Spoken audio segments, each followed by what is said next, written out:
ಬ್ರಹ್ಮಜ್ಞಾನವನ್ನ ಉಂಟು ಮಾಡಿರುವಂತಹ ಆ ನಿಜ ವಿರಾಗಿ, ನಿಜವಾದ ವೈರಾಗ್ಯವನ್ನು ಹೊಂದಿರುವಂತಹ ಜನವಂದ್ಯ ಮುಮುಕ್ಷು ಜನರಿಗೆ ಏನ್ ಅತ್ಯಂತ ಪ್ರೀತಿ, ಯಾರಿಂದ ಹೊಂದಿಸ್ಕೊಳ್ತಿರಲ್ಲ, ಯಾರು ನಿಮ್ಮನ್ನ ನಮಸ್ಕರಿಸಿ ಪೂಜಿಸ್ತಾರಲ್ಲ ಅಂತ ಮುಮುಕ್ಷುಗಳಿಂದ ಹೊಂದಿಸ್ಕೊಳ್ಳುವಂತ ನಿಮಗೆ ನಾನು ಶರಣು ಆಗಿದ್ದೀನಿ.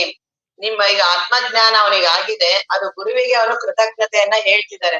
ಗುರುಗಳನ್ನ ಬಿಟ್ಟು ಆತ್ಮಜ್ಞಾನ ಇನ್ಯಾರಿಂದನೂ ಆಗೋದಿಲ್ಲ.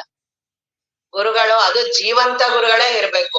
ನಮಗೆ ಈಗೆಲ್ಲ ಎಷ್ಟೊಂದ್ ಜನ ಎಲ್ಲಾ ಮಹಾತ್ಮರು ಆಗೋಗಿದ್ದಾರೆ, ಅವರೆಲ್ಲರೂ ನಮಗೆ ಆತ್ಮದ ಜಾಗೃತಿ ಉಂಟು ಮಾಡ್ಬೋದು.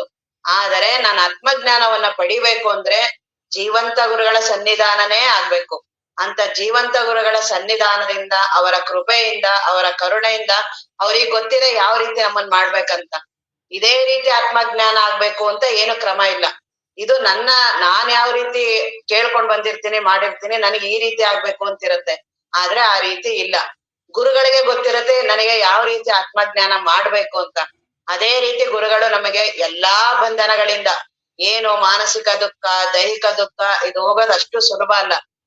ಜೀವನ ಒಂದು ದಿನ ಎರಡು ದಿನದಲ್ಲ, ಬಾಲ್ಯದಿಂದ ನಾನು ಇಲ್ಲಿವರೆಗೂನುವೆ ಬಹಳ ಸುಖ ದುಃಖ ಹೋರಾಟ, ದೇಹ ಮನಸ್ಸು ಇವೆಲ್ಲವೂ ಒಳಗಾಗ್ತಾ ಇರ್ತೀನಿ ನಾನು. ಕ್ಷಣ ಮಾನಸಿಕ ದುಃಖ, ದೈಹಿಕ ದುಃಖ, ಮನೆಯ ಅದರಲ್ಲಿ ಸಂಸಾರದವರಿಗೆ ಬಹಳ ವಿಪರೀತ ದುಃಖ. ಅದು ಕರ್ಮದ ಆಧೀನದ ಮೇಲೆ ನಿಂತಿರೋದ್ರಿಂದ ವಿಷಮ ಸಂಸಾರನೇ, ಅದಿರೋದೇ ವಿಷಮ ಸಂಸಾರ. ಅದ್ರ ಸ್ವಭಾವನೇ ಆ ರೀತಿ ಇದೆ. ಆ ರೀತಿ ಇರೋದ್ರಿಂದ ನನಗೆ ವಿಪರೀತ ದುಃಖಗಳೆಲ್ಲ ಇದೆ.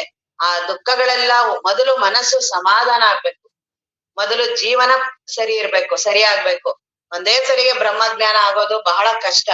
ಮೊದಲು ಜೀವನ ಆರಾಮಾಗ್ಬೇಕು. ಅದನ್ನೇ ನಮ್ಮ ಅಪ್ಪ ಅವರು ಮೊದಲು ಸದಾಶಿವ ಗುರುಗಳಿಗೆ ಸಿಕ್ಕಿದಾಗ, ಅವರು ಮೊದಲು ಭೇಟಿ ಆದಾಗ ಬನ್ನಿ ಕೊಳ್ಳೆಗಾಲಕ್ಕೆ ಬರ್ತೀವಪ್ಪ ಅಂತಂದಾಗ ಬನ್ನಿ ಕೊಳ್ಳೆಗಾಲಕ್ಕೆ ಅಂತ ಭೇಟಿ ಆದ್ರು. ಅವಾಗ ಅಪ್ಪ ಅವರು ಇದೆಲ್ಲ ಮುಗಿಸಿ ಬಂದು ವಾಕಿಂಗ್ ಎಲ್ಲ ಮುಗಿಸಿ, ಅವ್ರ ಪ್ರಸಾದ ಎಲ್ಲ ಮುಗಿಸಿ ಆರಾಮ ಈಸಿ ಚೇರ್ ಅಲ್ಲಿ ಅಪ್ಪ ಅವ್ರು ಕೂತಿದ್ರು. ಕೆಳಗಡೆ ನಮ್ಮ ಅಮ್ಮ ಮತ್ತೆ ಸದಾಶಿವ ಗುರುಗಳು ಇಬ್ರುನು ಕೂತ್ಕೊಂಡಾಗ ಏನ್ ನಿಮ್ಮ ಜೀವನ, ಮೊದಲು ಅಪ್ಪ ಅವರು ಎಲ್ಲಾರ್ಗು ಮೊದಲು ಜೀವನ ಸರಿ ಆಗ್ಬೇಕು, ಆಮೇಲೆ ಅಧ್ಯಾತ್ಮ, ದೇವ್ರು, ಬ್ರಹ್ಮ, ಗುರುಗಳೆಲ್ಲ ಆಮೇಲೆ ಮಾತಾಡಕ್ ಚೆನ್ನಾಗಿರುತ್ತೆ.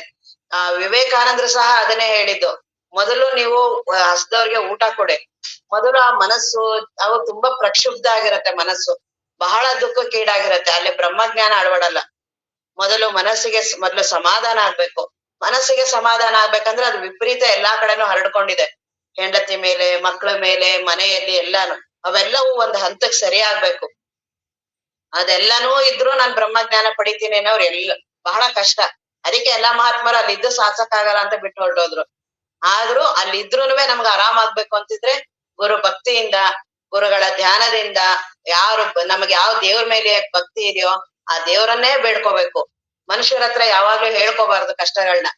ಅವ್ರು ಹೇಳ್ದಷ್ಟುನು ಅವ್ರಿಗೆ ಹೆಂಗೆ ಸ್ವಭಾವ ಇರುತ್ತೋ, ಅವ್ರಿಗೆ ಹೆಂಗ್ ಅನ್ಸುತ್ತೋ ಆ ರೀತಿ ಉತ್ತರಗಳನ್ನ ಅವ್ರು ಹೇಳ್ತಾರೆ. ಕೆಲವು ಸಲ ಅದನ್ನ ನಮ್ಮನ್ನ ಅವರು ಅಪಹಾಸ್ಯನೂ ಮಾಡ್ಬೋದು. ಅದ್ರಿಂದ ಇನ್ನೂ ಬಹಳ ದುಃಖ ಆಗತ್ತೆ, ಮಾನಾಪಮಾನಗಳಾಗತ್ತೆ. ಹಾಗಾಗಿ ಮನುಷ್ಯರ ಮುಂದೆ ಏನೂ ಹೇಳ್ಕೋಬಾರ್ದು.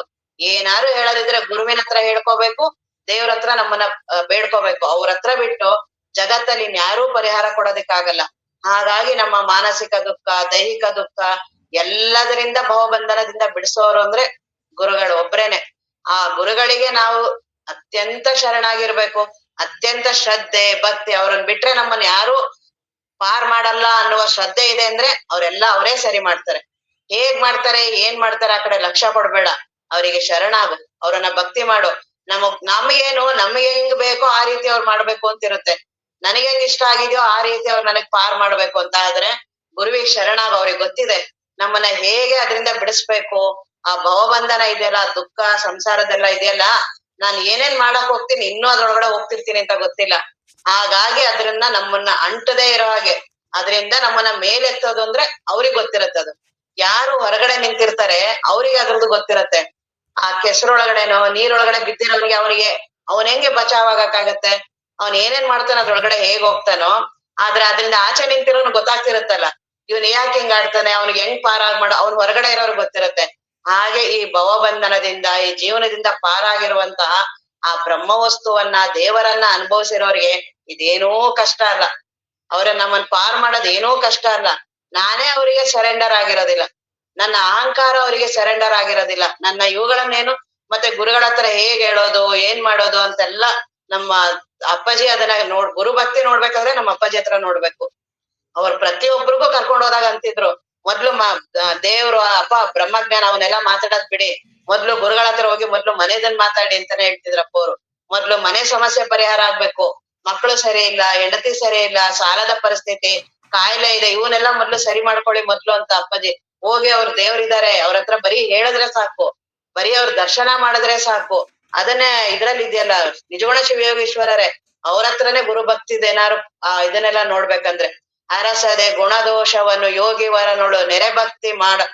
ಅವ್ರ ಗುರುಗಳ ಹತ್ರ ಏನೋ ದೋಷ ನೋಡ್ಬೇಡ, ಅವ್ರ ನನಗ್ ಹಿಂಗ್ ಮಾಡಲ್ಲ ಗಿಡಲ್ಲ ಏನೋ ತಲೆಗೆ ಹಾಕೋಬೇಡ, ಹೋಗು ಅವರಲ್ಲಿ ನೆರೆ ಭಕ್ತಿ. ನೆರೆ ಭಕ್ತಿ ಅನ್ನೋದೇ ಅಂದ್ರೆ ತುಂಬಾ ಶ್ರೇಷ್ಠವಾದ ಭಕ್ತಿ. ಅವ್ರಿಗೆ ಅರ್ಪಿಸ್ಕೊಬಿಡು. ಏನ್ ಜೀವನ ಏನ್ ನನಗ್ ಬಹಳ ಕಷ್ಟ ಅದು, ಅವ್ರಿಗೆ ಏನೂ ಕಷ್ಟ ಅಲ್ಲ ಅದು, ಬಹಳ ಆರಾಮ್ ಅವ್ರಿಗೆ. ಯಾರಿಗೂ ದೇವ್ರಾಗಿರೋರ್ಗೆ ಇದೆಲ್ಲ ಕಷ್ಟನಾ? ಯಾರು ಇವನ್ ಜೀವನ ಇವನ ಅಸ್ತಿತ್ವನೇ ಇಲ್ವೋ ಏನು ಇಲ್ವೋ, ಬರೀ ತಪ್ಪು ತಾನೇ ಭ್ರಮೆ ಮಾಡ್ಕೊಂಡು ತಾನೇ ದುಃಖದಲ್ಲಿ ಇರೋನಿಗೆ ಅವ್ರಿಗೆ ಅದೇನೂ ದೊಡ್ಡದಲ್ಲ. ಅವ್ರಿಗೆ ಬರೀ ಅದೇನ್ ಬಿಡ್ರಿ ಅಂತ ಅಂದ್ರೆ ಸಾಕು, ಅವ್ರು ನಮ್ದೆಲ್ಲಾ ಇಡೀ ದುಃಖನೇ ಹೊಟ್ಟೋಗುತ್ತೆ. ಅವ್ರ ಬರೀ ದೃಷ್ಟಿ ಆದ್ರೆ ಸಾಕು ಆತ್ಮಜ್ಞಾನ ಆಗತ್ತೆ. ಆದ್ರೆ ನಮಗೆ ಅವ್ರ ಮೇಲೆ ಅತಿಯಾದ ಶ್ರದ್ಧೆ ಇರ್ಬೇಕಷ್ಟೇ. ಅದೊಂದಿದ್ರು ಇರ್ಲಿಲ್ಲ ಅಂದ್ರೂ ಮಾಡ್ತಾರೆ ಅವ್ರು. ಅದೇನ್ ಈ ರೀತಿನೇ ತುಂಬಾ ಮುಮುಕ್ಷು ಇರ್ಬೇಕು, ಇಂಥವನಿರ್ಬೇಕು, ಇವೆಲ್ಲವೂ ಕ್ರಮ, ಒಂದು ರಾಜಮಾರ್ಗ. ಹಿಂಗ್ ಶ್ರವಣವನ್ನ ಕೇಳಿರ್ಬೇಕು, ಮನನ ಮಾಡಿರ್ಬೇಕು, ಹೌದು ಇದು ರಾಜಮಾರ್ಗ. ಆದರೆ ಗುರುವಿನ ಕರುಣೆ ಆದ್ರೆ ಇದೇನೂ ಬೇಕಾಗಿಲ್ಲ. ಎಲ್ಲಾ ಮಹಾತ್ಮರ ಕಥೆಗಳನ್ನ ನೋಡಿ, ಅಂಗುಲಿಮಾಲ, ವಾಲ್ಮೀಕಿ ಮಹರ್ಷಿ ದರೋಡೆಕೋರರು, ಅವ್ರೆಲ್ಲಾ ಹೆಂಡತಿ ಮಕ್ಳಿಗೋಸ್ಕರ ದರೋಡೆ ಮಾಡ್ತಿದ್ದವ್ರು. ಅವ್ರಿಗೆ ಹೋಗಿ ಇದ್ ಮಾಡ್ಬೇಕು ಅಂತೆಲ್ಲ. ಅಂತವ್ರಿಗೆ ನಾರದ ಮಹರ್ಷಿಗಳು ಅವ್ರೇನ್ ಸಾಮಾನ್ಯರ? ನಾರದ ಅಂತಹ ದೊಡ್ಡ ಮಹಾತ್ಮರ ಭೇಟಿ ಆಯ್ತಲ್ಲ, ಅವ್ರೇನ್ ನಿನಗೆ ಅಂತಃಕರಣ ಶುದ್ಧಿ ಮಾಡ್ಕೊಂಡ್ ಬಾ, ಆ ರೀತಿ ಮಾಡ್ಕೋಬಾ, ಉಪದೇಶ ಮಾಡ್ತೀನಿ ಏನಾರು ಹೇಳಿದ್ರ? ಏನೂ ಬೇಕಾಗಿಲ್ಲ. ಗುರುಗಳು ಬಹಳ ದಯಾಳುಗಳು, ಬಹಳ ದೊಡ್ಡವ್ರು ಇರ್ತಾರ ಅವ್ರು. ನಮ್ಮಂಗ್ ಸಣ್ಣ ನಾವ್ ಸಣ್ಣವ್ರು ಇರ್ತೀವಲ್ಲ, ಗುರುಗಳನ್ನ ಹಂಗೆ ಭಾವಿಸ್ತೀವಿ. ಅವ್ರಿಗೆ ಆ ರೀತಿ ಏನೂ ಇರೋದಿಲ್ಲ. ಅಂತ ಗುರುಗಳನ್ನ ನೆರೆ ಭಕ್ತಿ ಮಾಡು. ಅರಸದ ಎಲ್ಲಾ ನಿನ್ ಸಂಸಾರದ ಏನ್ ಬಹಳ ದೊಡ್ಡದಿರಲ್ಲ. ಈ ಕಾಮಿನಿ, ಕಾಂಚನ, ಕೀರ್ತಿ ಈ ಮೂರೊಳಗಡೆನೆ ಇರುತ್ತೆ. ಅವು ಬೇರೆ ಬೇರೆ ರೀತಿ ಕಾಣಿಸ್ತಿರತ್ತೆ ಅಷ್ಟೇನೆ. ಅದನ್ನೆಲ್ಲಾ ಪರಿಹಾರ ಮಾಡೋರು ಅವ್ರೇನೆ. ಇನ್ನ ದೇಹನೇ ನಾನಲ್ಲ ಅನ್ಬೇಕಾಗಿದೆಯಲ್ಲ, ಅದು ಅಷ್ಟು ಸುಲಭ ಅಲ್ಲ. ಹೇಳ್ಬೋದು ದೇಹ ನಾನಲ್ಲ ಅಂತ, ಆದ್ರೆ ಅದು ಭ್ರಮೆ ಆದ್ರೆ ಎಷ್ಟಿದೆ ಅಂತ ನಾನ್ ಸಾಧನಾ ಮಾಡಕ್ ಹೋದಾಗ ಗೊತ್ತಾಗತ್ತೆ. ನಾನು ಅಂತರಂಗಕ್ಕೆ ಹೋಗದೆ ಸುಮ್ನೆ ಮಾತಾಡ್ಕೊಂಡು ಹೋಗ್ತಿದ್ರೆ ಆರಾಮ್ ಇರ್ತೀನಿ. ಅದನ್ನ ಮಾಡಕ್ ಹೋದಾಗ ಗೊತ್ತಾಗತ್ತೆ ನನಗೆ ಎಷ್ಟು ದೇಹ ಭ್ರಮೆ ಇದೆ, ಎಷ್ಟು ಮನಸ್ಸಿನ ಭ್ರಮೆಗಳಿದೆ ನನಗೆ, ಎಷ್ಟು ಜೀವ ನಾನು, ಇಂಥವ್ ನಾನು, ಅಂಥವ್ ನಾನು, ಹೆಣ್ಣು ನಾನು, ಗಂಡು ನಾನು, ಇಂಥ ಮನೆಯವರು, ಬಹಳ ಇದೆ ವಿಪರೀತ ಭ್ರಮೆಗಳು. ಎಷ್ಟಾದ್ರೂ ಇರ್ಲಿ, ಗುರುವಿನ ಹತ್ರ ಬಂದಲ್ಲ ಜಾಸ್ತಿ ಏನೂ ತಲೆಗೆ ಹಾಕೋಬೇಡ. ಅದು ನಮ್ಮ ಅಪ್ಪವ್ರಂತ ಗುರುಗಳು ಸಿಕ್ಬಿಟ್ರಂತೂ ಮುಗ್ದೇ ಇನ್ನೇನೂ ಬೇಕಾಗಿಲ್ಲ ಸಾಧನೆ. ರಾಮಕೃಷ್ಣಾಶ್ರಮದವರೇ ಹೇಳ್ತಾ ಇದ್ರು, ಸೋಮನಾಥಾನಂದ ಗುರುಗಳು, ಜಗದಾತ್ಮಾನಂದ ಗುರುಗಳು, ಅವರೆಲ್ಲಾರುನುವೆ ಅಪ್ಪಾಜಿ ಅವರು ಸತ್ಸಂಗದವ್ರನ್ನೆಲ್ಲ ಕರ್ಕೊಂಡು ಹೋದಾಗ, ನಿಮ್ಗೇನು ನಮ್ಮ ಯಾರ್ ನಿಮ್ ಗುರುಗಳು? ಸಿದ್ದೇಶ್ವರ ಸ್ವಾಮೀಜಿಯವ್ರು. ಬಿಡಿ, ಇನ್ನೇನೂ ಬೇಡ ನಿಮ್ಗೆ ಸಾಧನೆ. ಸಿದ್ದೇಶ್ವರ ಸ್ವಾಮೀಜಿಯವ್ರು ತಾನೇ, ಇನ್ನೇನೂ ಸಾಧನೆ ಬೇಡ ನಿಮ್ಗೆ, ತಾನೇ ಎಲ್ಲ ಒಲಿತು ಅಂತ ತಿಳ್ಕೊಳ್ಳಿ. ದೇವ್ರ ಹತ್ರ ಹೋದಾಗ ನಾನೇನಾರ ಕಷ್ಟ ಪಡ್ಬೇಕು ಅಂತಿದ್ರೆ ಅದೇಂಗ್ ದೇವ್ರಾಗತ್ತೆ? ನಾನೇ ಭ್ರಮಿಸ್ಕೊಂಡ, ಇಲ್ಲ ಗುರುಗಳ ಹತ್ರ ಹೋದ್ರು ಹಂಗಿರ್ಬಾರ್ದು, ನಾನ್ ಹಂಗಾಗ್ಬೇಕು ಹಿಂಗಾಗ್ಬೇಕು, ನಾನ್ ಸಾಧನೆ ಮಾಡ್ಬೇಕು, ಇವನು ನಾನೇ ಭ್ರಮೆಗೆ ಹಾಕೊಳ್ಳೋದು. ಆದ್ರೆ ಗುರುವಿನ ಹತ್ರ ಏನೂ ಬೇಕಾಗಿಲ್ಲ. ಸುಮ್ನೆ ಅವರನ್ನ ದರ್ಶನ ಮಾಡು. ಅದನ್ನ ಅವರು ನಿಜಗುಣ ಶಿವಯೋಗೀಶ್ವರರು ಏನು ಚೆನ್ನಾಗಿ ಹೇಳ್ತಾರೆ. ಗುರು ಭಕ್ತಿದು ಏನಾದ್ರು ನೋಡ್ಬೇಕಂದ್ರೆ ನಿಜಗುಣರು. ಅದನ್ನೇ ಅರಸದೆ ಗುಣದೋಷ ಏನೋ ನೋಡ್ಬೇಡ ಅವ್ರನ್ನ. ಯಾಕೆ ನನಗೇನೋ ಗೊತ್ತಾಗದೇ ಇಲ್ಲ. ಗುರುಗಳ ಪಾಲಲೋಚನನೇ ಬಲ್ಲ ಗುರುವಿನ ಆಳವ. ಆ ಭಗವಂತನಿಗೂ ಸಹ ಗುರುಗಳು ಗೊತ್ತಾಗಲ್ವಂತೆ. ಆ ಗುರುವಿನ ಆಳ ಏನು ಅಂತ ಅವನಿಗೂ ಗೊತ್ತಾಗೋದಿಲ್ಲ, ಯಾಕಂದ್ರೆ ಅವ್ನು ಬರೀ ಹೊರಗಡೆ ಇರೋನು. ಹಾಗೆ ಆ ಮಹಾತ್ಮರದು ನನ್ಗೇನೂ ಗೊತ್ತಿಲ್ಲ. ಹಾಗಾಗಿ ಅವ್ರನ್ನ ಬರೀ ಸುಮ್ನೆ ಶರಣಾಗು. ಬರೀ ಅವ್ರದ್ದು ಹೊರಗಡೆ ನೋಡಿ ಅವ್ರ ಆ ರೀತಿ ಈ ರೀತಿ ಅದನ್ನೆಲ್ಲಾ ಭಾವಿಸ್ಬೇಡ. ಸುಮ್ನೆ ಅರಸದೆ ಗುಣದೋಷವನ್ನು ಯೋಗಿ ವರ ನೋಡು ನೆರೆ ಭಕ್ತಿ ಮಾಡಲಹುದು. ಜನ್ಮನೇ ಇಲ್ದೇ ಇರಂಗ್ ಮಾಡಕ್ ಬರೋರಿಗೆ ಈ ಸಣ್ಣ ಪುಟ್ಟ ಇವನ್ನೆಲ್ಲ ಹೋಗ್ಸೋದಿಕ್ ಬರೋದಿಲ್ವ ಅವ್ರಿಗೆ? ಇದೆಲ್ಲಾ ತುಂಬಾ ಸಣ್ಣ ಪುಟ್ಟದವ್ರಿಗೆ, ಏನೂ ದೊಡ್ಡದಲ್ಲ ಅವ್ರಿಗೆ. ಅಂತ ಗುರುಗಳನ್ನ ನಾವು ಶರಣಾಗ್ಬೇಕು. ಅದನ್ನ ಅವ್ರು ಇಲ್ಲಿ ಹೇಳ್ತಾರೆ, ಶ್ರೀ ಗುರುವೇ ಶರಣು. ಆಗ್ಲೇ ಅವ್ರಿಗೆ ಆತ್ಮಜ್ಞಾನ ಆಗಿದೆ. ನಿಮಗೆ ನಾನು ಶರಣು ಮಾಡೋದು ಬಿಟ್ಟು ಇನ್ನೇನ್ ಮಾಡಕ್ ಆಗತ್ತೆ ಗುರುವಿಗೆ? ಅಂತ ಗುರುಗಳು ಅವ್ರಿಗೆ ನಮ್ಮಿಂದ ಏನೂ ಬೇಕಾಗಿಲ್ಲ. ಮತ್ತೆ ಯಾವ ನಿಮಿತ್ತ ಸಂಬಂಧಗಳೂ ಇಲ್ಲ. ಅವ್ರ ಯಾರೋ ನಮಗ್ ಗೊತ್ತಿಲ್ಲ, ನಾವ್ಯಾರೋ ಅವ್ರಿಗೆ ಗೊತ್ತಿಲ್ಲ, ಯಾವ ಪ್ರಾಪಂಚಿಕ ಸಂಬಂಧಗಳೂ ಇಲ್ಲ. ಆದ್ರೂ ಅವ್ರಿಗೆ ಬರೀ ಕರುಣೆ ನಮ್ಮನ್ನ ಉದ್ಧಾರ ಮಾಡ್ಬೇಕು ಅಂತ, ಅದೊಂದ್ ಬಿಟ್ರೆ ಅವ್ರಿಗೆ ಏನೂ ಇಲ್ಲ. ಕರುಣ ರಸದ ಕೋಡಿ ವರಿವ ಕಟಾಕ್ಷದ ಪರತತ್ವ ಅರಪುವ ಆಲಾಪದ. ಬರೀ ಅವ್ರಿಗೆ ಏನಂದ್ರೆ ಬರೀ ನನ್ನನ್ ಬ್ರಹ್ಮಜ್ಞಾನಿ ಮಾಡ್ಬೇಕು. ಅವ್ರಿಗೆ ಅದೊಂದ್ ಬಿಟ್ಟು ಬೇರೆ ಏನೂ ಇಲ್ವೇ ಇಲ್ಲ ಗುರುಗಳಿಗೆ. ಪರತತ್ವ ಅರಪುವ ಆಲಾಪದ. ಅವ್ರು ಆ ರೀತಿ ಇದಾರಲ್ಲ, ಅಂತ ಗುರುಗಳನ್ನ ನಾನು ಏನ್ ಮಾಡ್ಬೋದು? ನನಗ್ ಧ್ಯಾನ ಮಾಡಕ್ ಬರಲ್ಲ, ಸಾಧನೆ ಮಾಡೋದಕ್ ಬರಲ್ಲ, ನನಗ್ ಮನನ ಬರಲ್ಲ, ನನಗೇನೂ ಬರಲ್ಲ, ಆದ್ರೆ ಆತ್ಮಜ್ಞಾನ ಪಡಿಬೇಕು, ಇವೆಲ್ಲಾ ದುಃಖದಿಂದ ಪಾರಾಗ್ಬೇಕು ಅಂತಿದ್ಯಲ್ಲ, ಅವರನ್ನ ಸ್ಮರಣೆ ಮಾಡಿ ಧ್ಯಾನ ಮಾಡು ಸಾಕು, ಎಲ್ಲಾ ಬರುತ್ತೆ. ಕರುಣ ರಸದ ಕೋಡಿ ವರಿವ ಕಟಾಕ್ಷದ ಪರತತ್ವ ಅರಪುವ ಆಲಾಪದ ವರಪುಣ್ಯಮಯ ಶರೀರದಲ್ಲಿ. ಈ ಶರೀರದಲ್ಲಿ ಯಾವಾಗ್ಲೂ ಅವ್ರು ಇರ್ಬೇಕು. ವರಪುಣ್ಯ ಶರೀರದಲ್ಲಿ ಅವ್ರು ಯಾವಾಗ್ಲೂ, ಅವ್ರ ಸ್ಮರಣೆ ಯಾವಾಗ್ಲೂ ಇರು, ತಾನೇ ಆ ಆತ್ಮಜ್ಞಾನ ಸುಲಭವಾಗಿ ಬರುತ್ತೆ. ಯಾವ ರೀತಿ? ಏನು ವಿಚಾರ ಮಾಡ್ಬೇಡ, ಸುಮ್ನೆ ಅವರಲ್ಲಿ ಶರಣಾಗು. ಅರಸದೆ ಗುಣದೋಷವನ್ನು ಯೋಗಿವರನೊಳು ನೆರೆಭಕ್ತಿ ಮಾಡಲವುದು ಮುಕ್ತಿ. ಇನ್ನ ಅವರು ಇರುವ ಜಾಗ ಏನಿದೆಯಲ್ಲ ಅದೇ ಪುಣ್ಯ.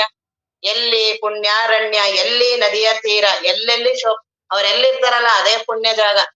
ನೀನೊಲಿದು ಪಾದವನ್ನಿಟ್ಟ ನೆಲವೇ ಸುಕ್ಷೇತ್ರ. ಆ ರೀತಿ ನನಗ ಇರ್ಬೇಕು. ಅವ್ರು ಎಲ್ಲಿ ಪಾದ ಇಟ್ರಲ್ಲ ಅದು, ಯಾಕಂದ್ರೆ ಬ್ರಹ್ಮ ವಸ್ತು ಅವರು ದೇವರವರು. ಅವ್ರು ಏನ್ ಉಸಿರಾಡ್ತಾರೆ ದೇವರು ಉಸಿರಾಡಿದ್ದು, ಮಾತಾಡಿದ್ರೆ ದೇವ್ರು ಮಾತಾಡಿದ್ರು, ನೋಡಿದ್ರೆ ದೇವ್ರು ಮಾತಾಡಿದ್ದು. ಅವ್ರು ಇನ್ನ ನಮ್ಮ ಅಪ್ಪವ್ರು ನಡಿಗೆ ಪ್ರತಿಯೊಂದು ಅವ್ರದ್ದು ಏನು, ಅವರು ಬ್ರಹ್ಮ ವಸ್ತುವೇ ಬರ್ತಾ ಇದೆ, ನಡೀತಾ ಇದೆ. ಏನವರ ನಗು, ಏನವರ ನೋಟ, ಬರೀ ಅದು ಸ್ಮರಣೆ ಆದ್ರೆ ಸಾಕು, ನನ್ ಎಷ್ಟೋ ಮನಸ್ಸಿನ ಎಲ್ಲಾ ದೋಷಗಳು ಹೊರಟೋಗ್ಬಿಡತ್ತೆ. ಹಾಗಾಗಿ ಆ ಗುರುಗಳನ್ನ ನಾನು ಅಷ್ಟು ಶ್ರದ್ಧೆಯಿಂದ, ಅಷ್ಟು ಭಕ್ತಿಯಿಂದ ಅವ್ರಿಗೆ ಮಾಡು. ಯಾವ ದೊಡ್ಡ ವಿಷಯ ಮುಕ್ತಿ? ಸೂರ್ಯ ಎಪ್ಪುದು ಮುಕ್ತಿ ಸುಖವದು. ಅವರೇ ಇಲ್ಲಿ ಹೇಳ್ತಾರೆ. ಯಾಕಾಗಲ್ಲ ಮುಕ್ತಿ? ಯೋಗಿ ಅವರೇ ತೀರ್ಥ, ಅವರೇ ದೈವ. ಯೋಗಿಯೇ ತೀರ್ಥವ, ಯೋಗಿಯೇ ದೈವವ, ಯೋಗಿಯೇ ಸಕಲವು ತನಗೆಂದು ಯೋಗಿಯ ನುರೆ ನಂಬಿ ಸಲೆ ಸೇವಿಪರ್ಗೆ. ಯಾಕಾಗಲ್ಲ? ತಾನಾಗಬೇಕಿರ್ಕು ಮುನ್ನತ ಮುಕ್ತಿ. ಯಾಕೆ ಬ್ರಹ್ಮಜ್ಞಾನ ಆಗೋದಿಲ್ಲ? ಅವರೇ ತೀರ್ಥ, ಅವರೇ. ಇನ್ಯಾವ ತೀರ್ಥಕ್ಷೇತ್ರಗಳು? ಅವೆಲ್ಲವೂ ಜಡ.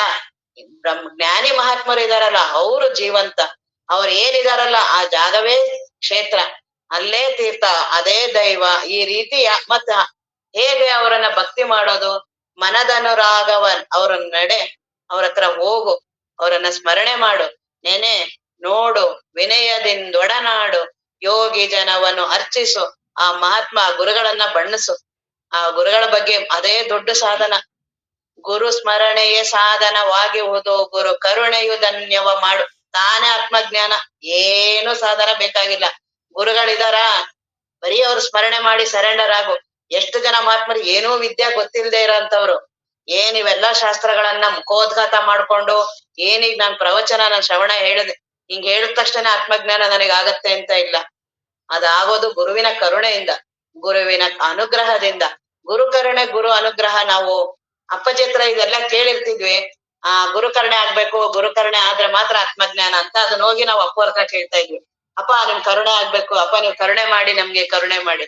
ಅವಾಗ ಅಪ್ಪ ಅವ್ರಂದ್ರು, ಅದು ಕೇಳ್ಬಿಟ್ಟು ಪಡ್ಕೊಳ್ಳೋದೇನ್ರಿ ಕರುಣೆನಾ ಅಂತ ಅಂದ್ರು. ಅಂದ್ರೆ ನನ್ನ ಅಂತರಂಗದಲ್ಲಿ ಅವ್ರ ಬಗ್ಗೆ ತುಂಬಾ ನಾನೇ ಭಕ್ತಿಯಾಗಿ ಅವ್ರಿಗೆ ಸರೆಂಡರ್ ಆದ್ರೆ ತಾನೇ ಆ ಕಡೆಯಿಂದ ಬರುತ್ತೆ ಕರುಣೆ.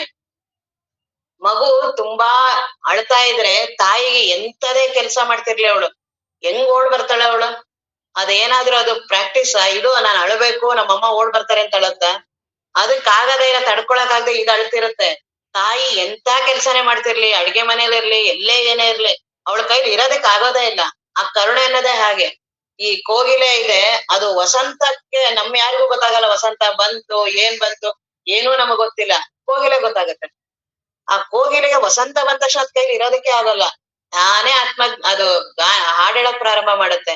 ಹಾಗೆ ಯಾರು ಅಂತಃಕರಣದಿಂದ ನಾವು ಗುರುವಿನಾಗಿ ಬೇಡ್ಕೋತೀವಿ, ಪ್ರಾರ್ಥನೆ ಮಾಡ್ತೀವಿ, ಕರುಣೆ ಆ ಕಡೆಯಿಂದ ಬಂದೇ ಬರುತ್ತೆ.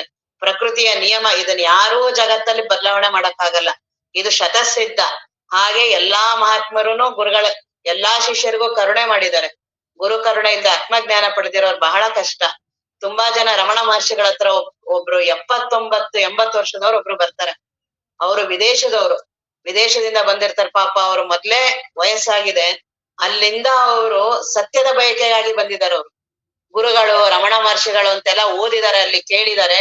ಹಂಗಂದ್ರೆ ಏನು, ಅವ್ರು ನಮ್ಮ ವಾತಾವರಣ ಬೇರೆ, ನಮ್ಮ ಸಂಸ್ಕೃತಿ ಬೇರೆ. ಅದ್ರಲ್ಲಂತೂ ತಮಿಳ್ನಾಡು ಆ ತಿರುವಣ್ಣಾಮಲೈ ಏನೂ ಬೆಳವಣಿಗೆ ಇಲ್ಲ. ಬಹಳ ಹಳ್ಳಿ ಅಂದ್ರೆ ಹಳ್ಳಿ, ಕುಗ್ರಾಮ ಅದು, ಬಹಳ ವಿಪರೀತ ಬಿಸಿಲು. ಅವರು ಅಲ್ಲಿ ಇಂಗ್ಲೆಂಡ್ ಅಲ್ಲಿ ದೊಡ್ಡ ಅಧಿಕಾರಿ, ಆರಾಮಿದ್ದ ಜೀವನ ಅಂತ ಎಲ್ಲ, ಅವ್ರಿಗೆ ಏನೂ ಕಡಿಮೆ ಇಲ್ಲ. ಅಲ್ಲಿಂದ ಇಲ್ಲಿವರೆಗೂ ಬಂದಿದಾರ ಅವರು, ಏನು ಬರೀ ಗುರುಗಳನ್ನ ನೋಡ್ಬೇಕಂತ. ಆ ಬಯಕೆ ಹೇಗಿರ್ಬೋದು ಅವ್ರಿಗೆ ಅಲ್ಲಿಂದ, ಅದು ಆ ವಯಸ್ಸಲ್ಲಿ. ಮತ್ತಿನ್ ಆಹಾರ, ನಮ್ಮ ಬರೀ ನಾವ್ ಯಾವ್ದಾರ ಒಂದ್ ಊರ್ಗ್ ಹೋಗ್ ಬಂದ್ರೆ ನಮ್ ಬಾಯೆಲ್ಲ ಕೆಟ್ಟೋಯ್ತು, ಊಟ ಚೆನ್ನಾಗಿಲ್ಲ, ಏನ್ ಪರದಾಡ್ಬಿಡ್ತೀವಿ. ಒಂದು ಸಮಯ ನಮ್ದು ಊಟ ಸರಿ ಇರ್ಲಿಲ್ಲ ಅಂದ್ರೆ. ಅಂಥದ್ದು ಅವ್ರು ಮೊದಲು ಹಡಗನಲ್ಲಿ ಬರ್ಬೇಕು, ಎಷ್ಟೋ ದಿನ ಪ್ರಯಾಣ. ಆ ಬಯಕೆ ಹೇಗ್ ಮಾಡ್ಸುತ್ತಲ್ಲ ಅದು ಅಂತ, ಆ ಸತ್ಯದ ಬಯಕೆ. ಅವ್ರು ಅಲ್ಲಿಂದ ಬರ್ತಾರೆ, ಅಲ್ಲಿಂದ ಬಂದು ರಮಣ ಮಹರ್ಷಿಗಳ ಹತ್ರ ಕುತ್ಕೊಳ್ತಾರೆ ಅಷ್ಟೇನೆ, ಆತ್ಮಜ್ಞಾನ ಆಗ್ಬಿಡತ್ತೆ. ಈ ಪಾಲ್ಬ್ರಂಟನ್ದು ಒಂದು ರೀತಿ, ಅವ್ರು ಅದೆಲ್ಲವನ್ನೂ ಮಾಡ್ಕೊಂಡ್ ಬಂದ ಅವಂದು. ಇವ್ರು 80 ವರ್ಷದ ಮುದುಕ ಇರ್ತಾರೆ, ಅವ್ರು ವಯಸ್ಸಾಗಿರುತ್ತೆ, ಬಂದು ಅವ್ರ ಹತ್ರ ಕುತ್ಕೊಳ್ತಾರೆ ಅಷ್ಟೇನೆ. ಅವ್ರ ರಮಣ ಮಹರ್ಷಿಗಳು ನೋಡ್ತಾರೆ, ಆತ್ಮಜ್ಞಾನನೇ ಆಗ್ಬಿಡತ್ತೆ. ಅವ್ರು ಎದ್ದು ಎದ್ದು ಹೋಗ್ಬೇಕಾದ್ರೆ ಆನಂದ ಬಾಷ್ಪ ಬರುತ್ತೆ ಅವ್ರಿಗೆ. ನಾನು ಈ ರೀತಿ ನನಗೆ ಆಗಿದೆ ಅನುಭವ, ನನಗಿದ್ ಯಾವ್ದ್ರದ್ದು ಅನುಭವ, ದೇಹ ಭಾನ ಇರ್ಲಿಲ್ಲ, ಈಗ ನಿಮ್ ಹತ್ರ ಇದ್ದಾಗ ಈ ರೀತಿ ಇರ್ಲಿಲ್ಲ, ಇದನ್ನೇನ ಆತ್ಮಜ್ಞಾನ ಅಂದ್ರೆ ಅಂತ ಅವ್ರು ಕೇಳ್ತಾರೆ. ಅವ್ರ ರಮಣ ಮಹರ್ಷಿಗಳಿಗೆ ನಗ್ತಾರೆ, ಮುಗುಳ್ನಾಗೆ ನಗ್ತಾರೆ, ಹೌದು ಅಂತ. ಅವ್ರು ಹೋದ್ಮೇಲೆ ಬಾಕಿಯವ್ರು ಅಲ್ಲಿ ಕೂತಿರ್ತಾರಲ್ಲ, ಬಾಕಿಯವ್ರು ಅವ್ರಲ್ಲಿ ಎಷ್ಟೋ 30 ವರ್ಷದಿಂದ ಕೂತವ್ರು ಅವ್ರೆಲ್ಲ, ಅಲ್ಲೇ ಧ್ಯಾನ ಮಾಡ್ತಾ ಕೂತಿದ್ದಾರೆ. ಅಲ್ಲೇ ಗುರುಗಳೇ ನಿಮ್ಗೋಸ್ಕರನೇ ಬಂದಿದ್ದೀನಿ, ಭಾರ ಹಾಕಿದೀನಿ ಅನ್ನೋರೆಲ್ಲಾ ಕೂತಿದ್ದಾರೆ ಅಲ್ಲೇನೆ. ನಿಮ್ಮನ್ ಬಿಟ್ರೆ ನಮಗ್ ಬೇರೆಲ್ಲ ಅನ್ನೋರೆಲ್ಲಾ ಕೂತಿದ್ದಾರೆ. ಅವ್ರ ಅಂದ್ರು, ಅವ್ರು ಇವಾಗ ಅಲ್ಲಿಂದ ಬಂದ್ರು, ಅವರು ಬಂದು ಕುತ್ಕೊಳ್ತಿದ್ದಂಗೆ ಅವ್ರಿಗೆ ಆತ್ಮಜ್ಞಾನ ಆಯ್ತಲ್ಲ, ಆ ಆತ್ಮಜ್ಞಾನ ಅವ್ರಿಗೆ ಆಗಿರ್ಬೇಕು ಅನ್ಸತ್ತೆ ಅಂತ ಅಲ್ಲಿ ಕೂತಿರೋರ್ ಅಂತಾರೆ. ಅವಾಗ ರಮಣ ಮಹರ್ಷಿಗಳಂತಾರೆ, ಸ್ವಲ್ಪ ಯೋಚನೆ ಮಾಡಿ ನೋಡಿ, 70-80 ವರ್ಷದ ವಯಸ್ಸಾಗಿರೋರು ಅಲ್ಲಿಂದ ಬಂದಿದಾರೆ ಅವ್ರು, ಇಂಗ್ಲೆಂಡ್ ಇಂದ ಬಂದಿದಾರೆ ಅವ್ರು. ಅವ್ರಿಗೆ ಆ ಬಯಕೆ ಎಷ್ಟಿರ್ಬೋದು ಅವ್ರಿಗೆ. ಮತ್ ಅವ್ರಿಗೆ ಇಲ್ಲಿ ಪರಿಸರ ಒಗ್ಗಿಲ್ಲ, ಕುತ್ಕೊಳಕ್ಕೆ ಬರೋದಿಲ್ಲ ಅವ್ರಿಗೆ ಪಾಪ. ವಿದೇಶಿಯರಿಗೆ ಕೆಳಗಡೆ ಕುತ್ಕೊಂಡ್ ಬರಲ್ಲ, ಕುತ್ಕೊಳಕ್ಕೆ ಬರಲ್ಲ ಅಂತದ್ದು. ಕುತ್ಕೊಂಡು ಇಲ್ಲಿ ಆಹಾರಕ್ಕೆ ಹೋಗ್ಬೇಕಂದ್ರೆ ಅವರ ಆ ತೀವ್ರತೆ ಇದೆಯಲ್ಲ, ಆತ್ಮಜ್ಞಾನವನ್ನ ಪಡಿಬೇಕನ್ನುವ ತೀವ್ರತೆ ಇವರಲ್ಲಿ, ಗುರುವಿನಲ್ಲಿ ಕರುಣೆ ತಾನೇ ಬಂದ್ಬಿಡುತ್ತೆ. ಇದು ಹೊರಗಡೆ ಯಾರಿಗೂ ಜಗತ್ತಲ್ಲಿ ಗೊತ್ತಾಗೋದಿಲ್ಲ. ಗುರು ಕರುಣೆಯನ್ನ ಅನುಭವಿಸ್ಬೇಕು ಅಂದ್ರೆ ನಾನ್ ಶಿಷ್ಯ ಆಗಿರ್ಬೇಕು, ಆಗ ಗುರು ಕರುಣೆ ತಾನೇ ಗೊತ್ತಾಗತ್ತೆ.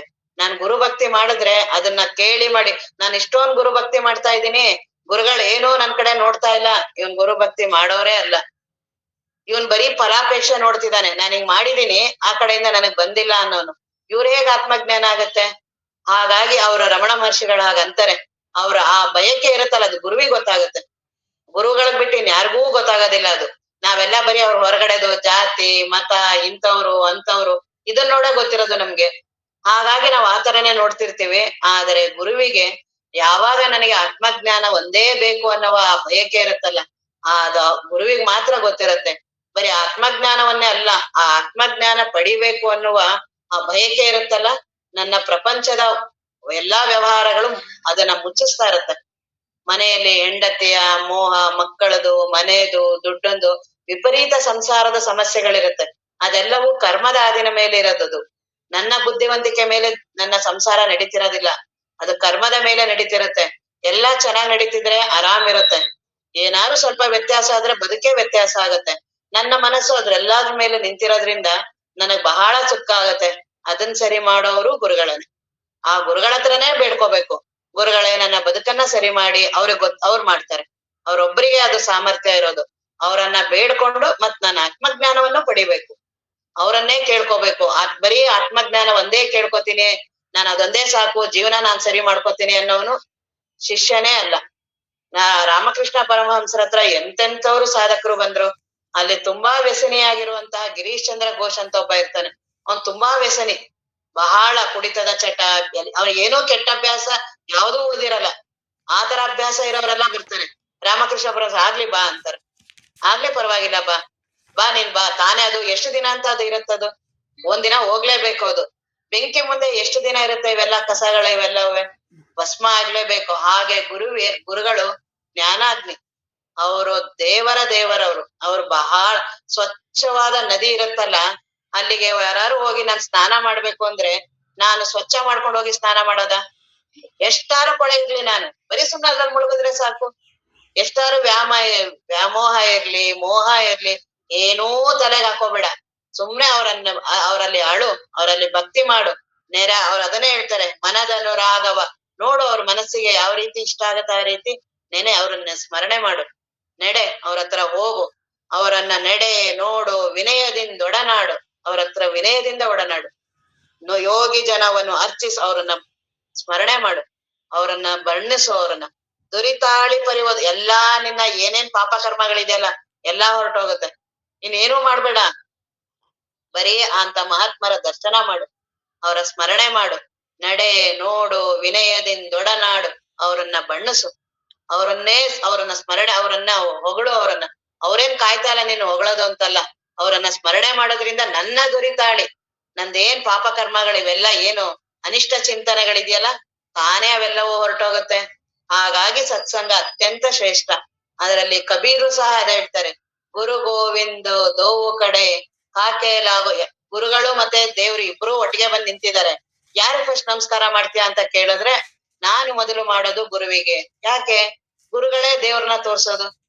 ದೇವ್ರೇನು ಅಂತ ನನಗ್ ಗೊತ್ತೇ ಇಲ್ವಲ್ಲ, ಇದೇ ದೇವ್ರು ಅಂತ ತೋರ್ಸೋದು ಯಾರು? ಗುರುಗಳು. ಹಾಗಾಗಿ ಆ ಗುರುವಿಗೆ ನಾನು ಮೊದಲು ನಮಸ್ಕಾರ ಮಾಡ್ತೀನಿ. ಅಧ್ಯಾತ್ಮ ಕ್ಷೇತ್ರದಲ್ಲಿ ಗುರುವಿಗೆ ಅತ್ಯಂತ ಶ್ರೇಷ್ಠ ಸ್ಥಾನ. ಅವ್ರನ್ನ ಬಿಟ್ಟು ಆತ್ಮಜ್ಞಾನ ಪಡೆಯೋದು ಯಾರೂ ಆಗಿಲ್ಲ, ಪಡೆಯೋದು ಬಹಳ ಕಷ್ಟ. ಯಾರೋ ಒಬ್ರು ರಮಣ ಮಹರ್ಷಿಗಳನ್ನ ಒಂದು ಉದಾಹರಣೆ ಹೇಳದ್ ಬಿಟ್ರೆ, ಇನ್ನ ನಮ್ಮ ಅಪ್ಪವ್ರಂತವ್ರು ಸಹ, ಏನು ನಾವು ಶತಮಾನದ ಸಂತರು ಅಂತೆಲ್ಲ ಏನ್ ಹೇಳ್ತೀವಲ್ಲ, ಅವರು ಸಹ ಗುರುಗಳ ಹತ್ರನೇ ಬಂದ್ರು.